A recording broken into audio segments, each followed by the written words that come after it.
Jonathan, good morning. Good morning. How you doing? We're doing well. Hope you had a great Christmas. I did. I enjoyed it. Very good. I want the best dish on Jonathan Allen's table. And is there anything on the Christmas table spread that you won't eat? You see it, you're just like, it's not for me.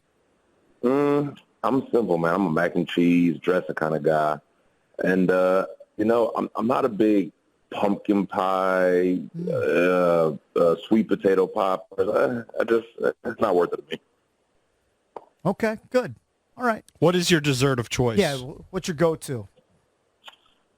Apple pie with vanilla ice cream, vanilla bean ice cream. Simple. I'm the most boring dessert guy ever. Just vanilla, anything, vanilla cake, vanilla icing. Simple. Are you, don't take this the wrong way, are you an elite compartmentalizer? Meaning you have a bad game, can you put it away? I think you've talked about it that sometimes it takes an evening. So by the time you get to the next day, or you can enjoy Christmas, like you're not in just a foul mood that you've lost a bunch of games in a row. Right, like did it ruin your Christmas Eve that you lost a heartbreaker to the Jets at MetLife? No, and here's why. Coach Saban used to always say this, and I truly believe it. The amount of work I put in this week leading up to the Jets has been probably some of the most I've ever done in my entire career. And the way I was able to go out there, and I'm talking about me personally, go out there, play hard for the amount of plays we had, I can go to sleep knowing I left it all out there on the field. And, when things get tough, you really just got to look at yourself and focus on what you're doing. So with the amount of work I put in, the preparation I put in towards the game, and the amount of effort and the intensity in which I played with, I was able to go to sleep knowing I left it all out on the field, and really that's all I could do. Yeah, Jonathan, does it drive you nuts when you hear people talk about tanking for draft position and trying to stay in the top 5 of the 2024 NFL draft, and all the work that you and your teammates as well as the coaching staff are putting into trying to get a win? I would guess that when guys like us tell you that potential late season wins are actually a negative, that has to be maddening to you because you're busting your ass trying to get wins for the team. It's definitely annoying, but I always tell people you got to look at it from which perspective people are looking at it. I'm not looking at it from, the next 5 to 10 years, if we do this, we'll be successful. I'm looking at it as, let's win right now. I'm trying to win right now. I don't care about none of that draft order bull crap. I want to win. Fans look at it like they've been fans for 30, 40 years, so thinking, what's going to put me in the best position to win the Super Bowl long term? Me, I'm just like, I don't care about none of that. I'm just trying to win right now. So it's just about the perspective on which you're looking at it. So I understand why fans think like that. I understand why you guys think and speak like that. So, a younger version of me definitely would be upset by that. But now I've come to realize that, look, it is what it is. Talking to Jonathan Allen, Pro Bowl defensive tackle. So which quarterback do you think gives the Commanders the best chance to win? That's a tough question. I think right now a lot of people are going to be saying Jacoby. And, obviously Sam Howell is struggling. Jacoby's playing great. Thank God I don't get paid to make those decisions, I just focus on what I got to do. I don't know. That's a tough question. Do you move on from him or do you continue to try to work with him? I don't know. That's a tough question. To be honest with you, I don't really think that's a question that I can answer.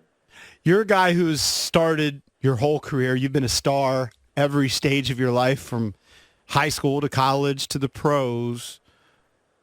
Jacoby Brissett has started some games, has been a backup, has had to wait patiently, has had opportunities in his career. What type of guy is he? What's he like? He's a great guy, man. He's an ultimate competitor, talking crap throughout the entire week of practice, and he's a guy that he's going to go out there and compete as what of. So, he's the ultimate pro in my opinion. So, in your opinion, how is Sam Howell handling the rough stretch? He seems like a guy who's super resilient, but his confidence has to be shaken by being benched in back-to-back weeks. Are guys like trying to lift him up? Is he just kind of withdraw into himself when things go rough? How is he handling it? Well, the thing that's unfortunate about it, playing the quarterback position, is regardless of how things are going, you don't have the luxury to withdraw or hide because all the attention is going to be on you, good, bad, or indifferent. So, I think he's handling it well. Obviously, confidence is more than likely shaken a little bit. Rightfully so. It's the NFL. There's not a player on this world that has played in the NFL that can say, I've never lost confidence at any point in my career. It happens. It happens. Just a part of the league. Now, I think there's a good opportunity to see what kind of guy Sam Howell is. Not us, but him himself.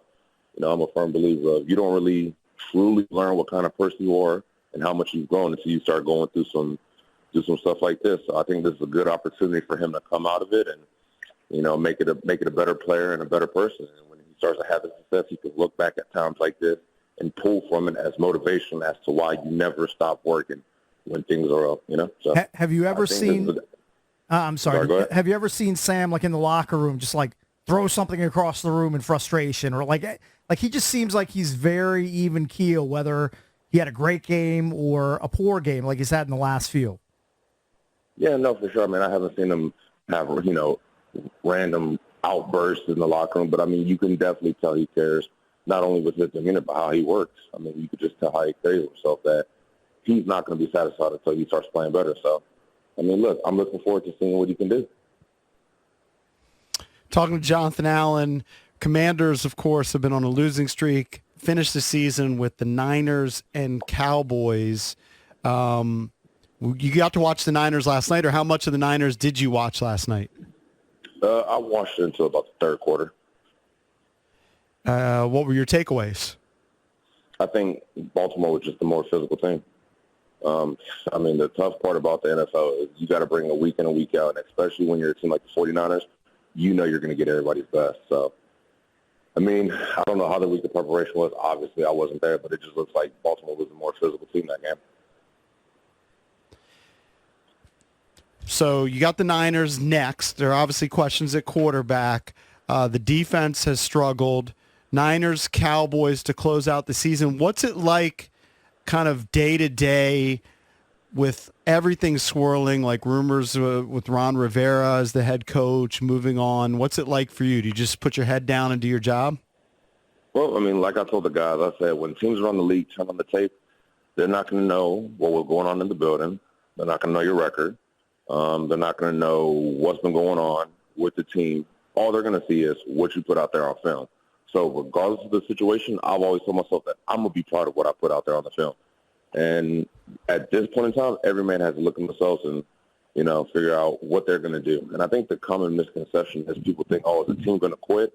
Nobody ever quits. But the issue is, are you willing to still do the little things that it takes to be successful, even when you know you're not going to the playoffs? That's what it's about. No one's going to just flat out quit. If you have that mentality, you want to make it here.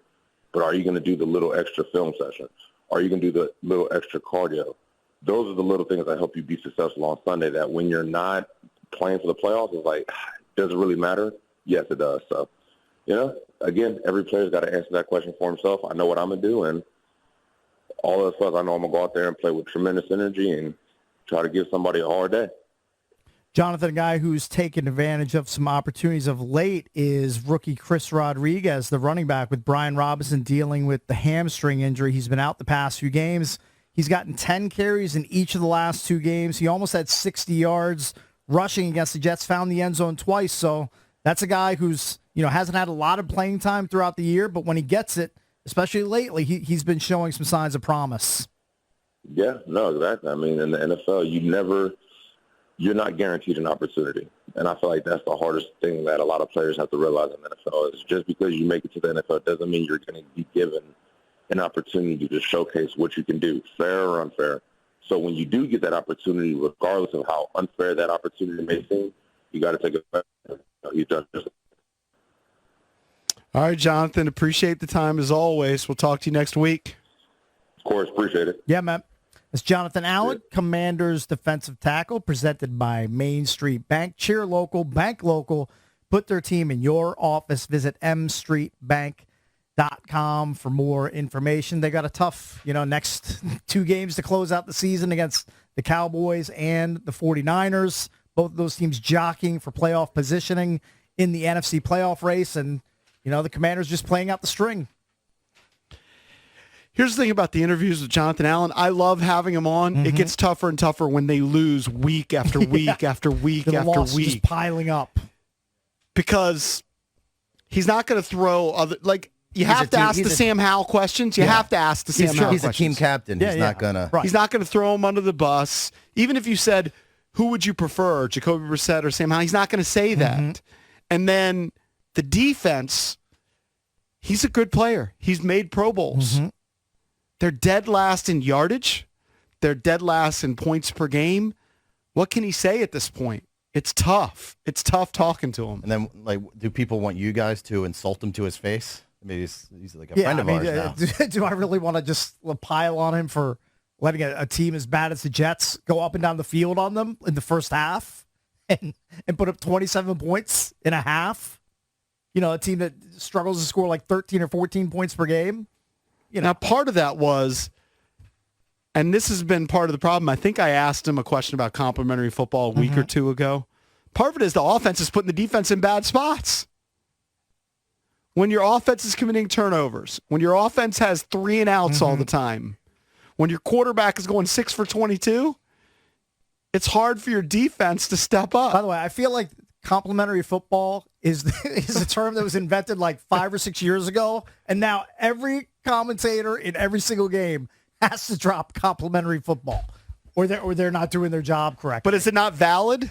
I guess it's valid, but all of a sudden, just out of nowhere, complimentary football became like a staple. And like I guess I've adopted it of NFL broadcasts. But when your defense is put in these bad spots, all right, I don't have where they were in terms of field position. Yeah. But when your defense gets on the field, they just came off the field. Then your offense goes on the field and the guy throws an interception. And now the Jets have the ball on the 17-yard line. Yeah, it's not You're going to give up some points. Most likely, yeah. You're going to let the other team score. And I think the week before some of that stuff happened, and they actually had some kind of goal line stands or red zone stands. Yep. But eventually you're going to break. Yep. You're going to break because your offense is putting you in bad positions. Absolutely.